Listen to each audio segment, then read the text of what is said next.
the thing that isn't talked about, and yet it's at the heart of ensuring that people actually stay well, is nutrition, food.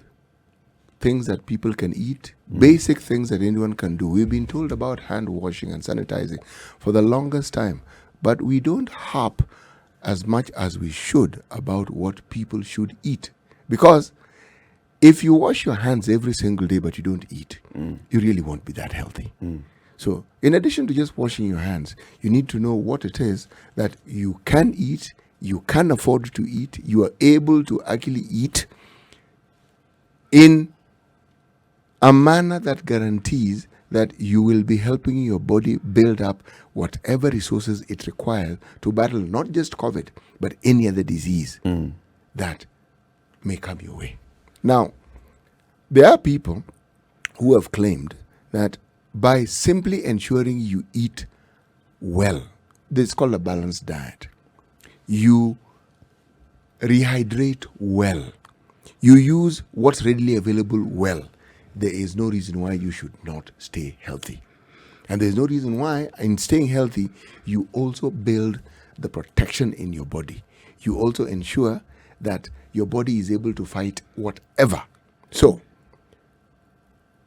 one can't speak enough about the need to eat healthily. But one, in tandem with this, must also speak about what is readily available and what is readily affordable to most people. Because COVID has knocked on everyone's door, and it's coming in unbidden. And when it comes, will your body be ready? Your pocket may not be ready. But your body should be ready. Your body should be ready. Question that comes to mind every time you hear, the issue of nutrition, and then you hear nutritionists, and then you hear the kind of fads that are there in the society now. You'll hear all manner of advice coming from all sectors. There's one nutritionist who will tell you, eat this and the other, it's good for you. The other nutritionist will tell you, wow. Now that's when now you're adding cholesterol into your system, or your cholesterol is not bad in your system. You should not take sugar, take honey. Others tell you, take sugar, don't take honey. Very many conflicting advice coming from, very many quarters. So for instance, red meat, white meat. Is red meat good? Is white meat not good? Should we eat starch at night, or should we eat starch in the morning? Should we eat vegetables, more vegetables in the morning and more vegetables at night? Should you take water before you start eating, or should you take fruit before you eat and then you eat fruit after? Sometimes you just sit back and you're like, okay, so all of you guys, did you all go to the same school, and did you all study the same thing? What are you telling me? Doesn't it give the impression that there is no shortage of things that you can actually use? Because when I hear of just the plethora, just the large variety of things that can possibly be useful to you. Now, you see, useful, yes, but one must also look at the side effects of some of these things, all right? And the condition that you already have, and also just your own basic makeup. Your makeup may not necessarily agree with some of these things, useful as they may be. There are others who can cope with it extremely well. If your body has, say, for instance, a low tolerance to calcium, that's your body. What then do? You need to consume in moderation any foodstuffs that you know are high in calcium, for instance. Right? It's just understanding. There are people who, for instance, we are told are lactose intolerant. They would really like to drink milk, but they're lactose intolerant. So, people who understand these things come up with the same product, same milk, but now without that thing that causes the problem that you would have if you're lactose intolerant. I think the one thing that nutritionists agree on, despite the diversity of views, is that nutrition is fundamental to anyone's well-being. It is not a part of health. It is an integral. It's an integral part of it. Yes. But then you should have then unified message. There are people who tell When you say about unified, Eric, what do you mean? So, if you should be taking fruit before you eat, can everybody tell you take fruit before you eat? Not others telling you not taking fruit before you eat is wrong, and then you should also take fruit after you eat on an empty stomach. Which is which? Intermittent fasting. Is it a good thing? Is it a bad thing? Or don't get your body not getting its nutrition when it's supposed to be getting its nutrition? Which is... my issue is there's so much information out there that people are consuming, going on to online platforms and reading, and this person calls themselves a nutritionist on this, and the other person calls themselves an expert on the other, and all this information is just basically just being shared. There are people who will say how much what is it that we should do to boost our immunity? This is good, it'll boost your immunity, but this one, take it in moderation, it'll not. How can we get this unified information? Well, I do think there should be a consolidated approach. I do think so. However, you also find that what you know today may not be what could be found out tomorrow. And that, I mean, there's so many things that are swirling out there. But for me, one thing that does make sense is that there are actually something, if we're talking about COVID times now, and when you find that the major bulk of the responsibility then rests on your shoulders to do something about your health, that there are certain things you can do about certain foods that you can ingest, and look at the different trends that are out there currently about what has been agreed on that will naturally boost your immunity. So in something like this, I think I do agree that the message should be clear. It should be one message. There's certain things that you can eat. There's certain things that you can do, no matter your budget. Whether you have a little or you have a lot to spend, there are certain ways in which you can protect yourself. From getting COVID. And even if you do get infected, there are certain things that you can do to speed up your recovery. But also significantly, when you talk of nutrition, you really want to consider what you call immune boosters. There are foods that do precisely that. They actually help boost your immunity. They do. They give it a jolt. They give it a shot. Now, much as we say there are diversities of views on this matter, I think diversities often depend, not just on the school of thought, but your understanding of the current affairs in that particular field. Because with every research that goes on, new things are discovered. For instance, something we consider to be very normal is called skumawiki, otherwise known as kale. It is now referred to as a superfood. We've been eating kale for the longest time. And it was always associated with that time of the month when you do not have enough money. So this is the vegetable you can afford to eat. So skuma the wiki. That's why it's called skumawiki. It keeps you going until you can get money to afford meat. Meat was considered a luxury good, very, very useful, very nutritious. Then there are those who argue that when you have the discussion about meat, you should ask the basic question: what do you feed your cows on? What do you feed your livestock on? Because what they eat will determine what the product is. These debates won't end. Because even with diseases, you'll be told there are certain foods that are not necessarily good for that disease. Now, given time and given research, you suddenly find out not entirely true. For instance, for the longest time we're told butter made from milk is not good because it's high on cholesterol. Then some research is done and you're told, well, not all cholesterol is bad. Then someone says, something, animal fat, not good for you. But you think of the basic science that you were taught in primary school and the function that fats have on your body. Modern research comes up and tells you, by the way, animal fat is really actually good for you. And they explain. Now, as knowledge explodes and it expands, so does the variety of information that deals with foods and their usefulness to the human being. Let's bring in an expert on this. Nutritionist and founder of Nutri Medical Consultancy, Lucy Chege. Good morning, Lucy. Good morning. Thank you very much for joining us this morning, and thank you for speaking to us. We have just been talking here about nutrition, and let's focus the conversation not on the diverse opinions on very many things, but just on how nutrition can protect our health during this COVID-19 season.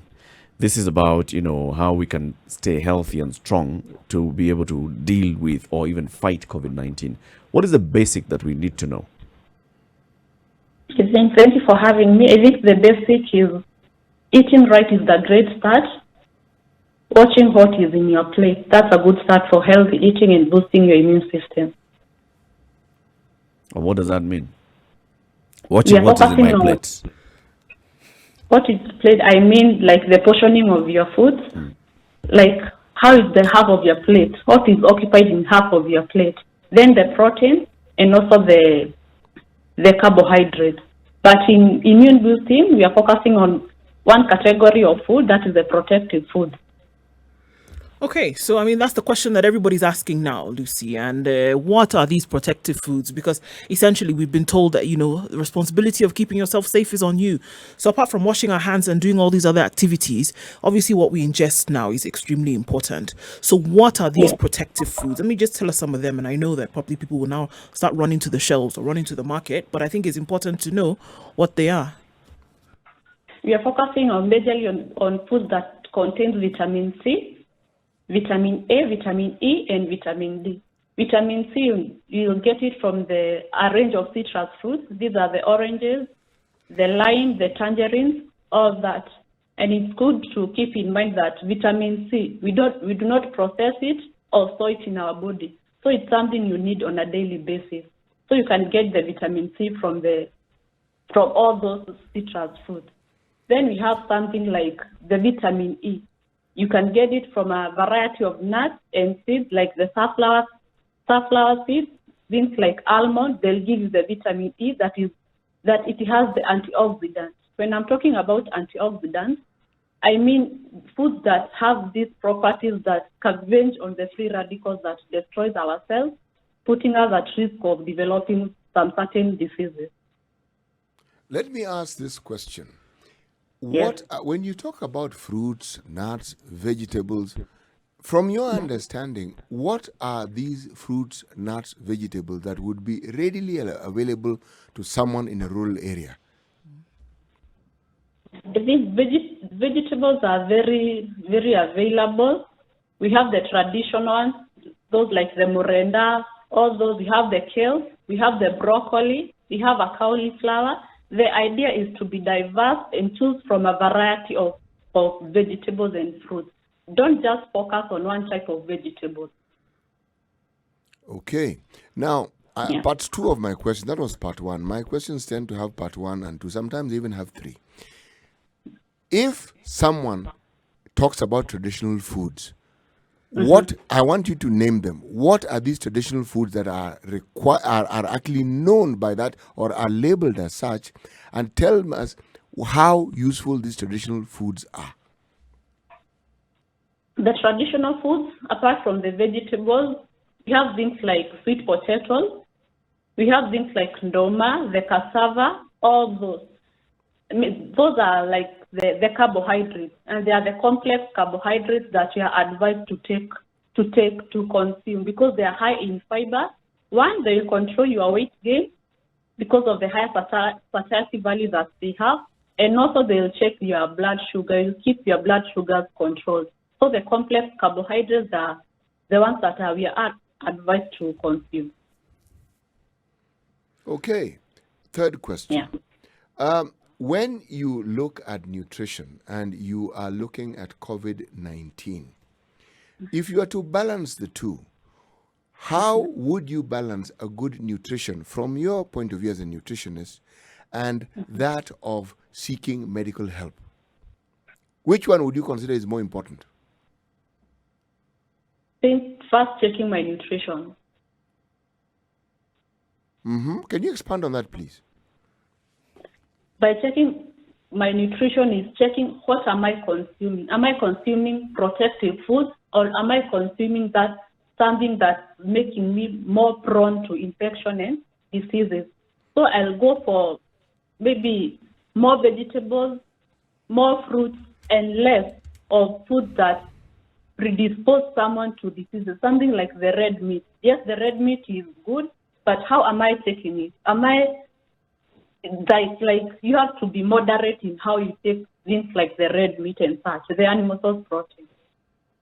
Is there anything you don't have to moderate when eating, really?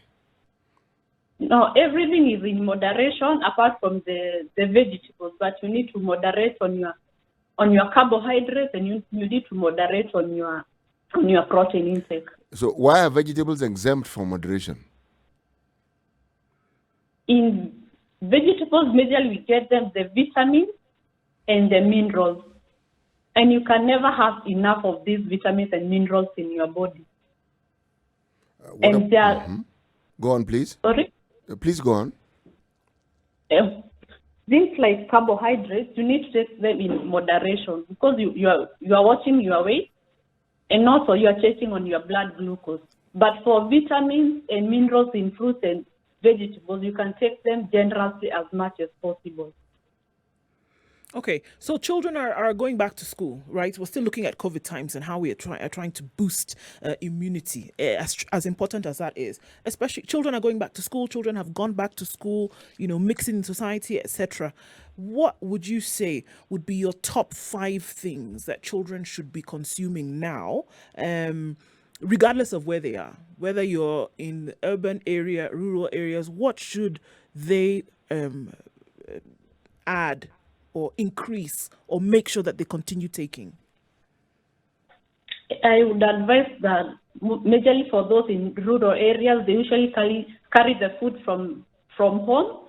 Try to pack for your child a healthy dish. Try to limit, like, I know we usually like pack for our children things like chipo, the fries. Try to have that balanced diet for your child. So you've talked about the main vitamins here, C, D, E. When we hear D, I mean, we just think went to school, we were taught D is available in the sun. And one of the things that we have in plenty in this country is sunlight. And then there's a conversation that emerges that people in urban areas actually have shortage of vitamin D. Explain that. Can you please come up again? I didn't get the question clearly. The issue of vitamin D and how much vitamin D we require in our system and how much vitamin D we are able to get, especially those who work in offices on a daily basis, or regular basis, or those who spend their days indoors. Okay, vitamin D you can get it from sunlight, but in foods you can get it from the dairy products. This is the milk and the yogurt, but I understand we have people like the lactose intolerant. You can get it maybe from an egg, almond milk, all those. We need it because vitamin D, apart from strengthening your bones, it also stimulates our body's own natural defense mechanism. So you can get it from the dairy products, eggs, and from the sunlight. And what would you say about supplements? So there are very many companies that sell these supplements, vitamin, multivitamin supplements and all. Would it be a good thing to buy that and just focus on that? I go and buy some vitamin C supplements and I'm good to go. For supplements, don't go for over-the-counter supplements. Make sure it's something that will be recommended by your doctor or a nutritionist because you might be taking excess and you have the toxicity of the same. Something like the vitamin A. Once taken in excess, it can have the detrimental effect on your body. So yes, vitamin supplements are good, but don't go for the over-the-counter. Let them be prescribed by a doctor. So how would I know what is not good for me if I'm consuming all vitamin-rich vegetables, for example, and fruits, and then at the same time I cannot go and buy vitamins over the counter? So where do I strike the balance? The vitamins and minerals, you can get them direct from the food. I don't see the need for supplementation. Yes. One of the things that I think the age of communication has done for us, it has made a lot of information available to us at the touch of a button. So Sorry? I'm saying we are able to get a lot of information just by simply having a phone or what you call a smartphone, meaning you'll Google search something and you'll know it. And one of the things that we were talking about earlier is all this information can sometimes be very confusing. You have all this information, some of them seem to agree, some of them are different. Now, is there a fundamental difference in the way, for instance, the foods that we read about, usually it's information from the West regarding what you should eat and what you shouldn't eat. Does it necessarily apply to us, or should we simply seek alternative information as to how us as Africans or us as Kenyans need to find appropriate nutrition for ourselves? I think I wanted to advise on maybe Googling. Just seek help from a health professional, a doctor or a nutritionist. I think we are on a better position to advise accordingly. But sometimes the internet can be misleading. Okay. Thank you very much, Lucy. Thank you very much for sharing your expertise with us. Lucy is a nutritionist. She is the founder of Nutri Medical Consultancy. You have heard from her about what you need to focus on when you're talking about boosting your immunity, about building your defense systems for your body to fight COVID-19, the vitamins that you need to focus on, looking at the balance on your plate. What do you have? What occupies half of your plate? Those are many conversations to have. Asante sana, Lucy, and we wish you a good day. Thank you for having me. Thank you. Thank you. This is the Situation Room, the only way to start your day.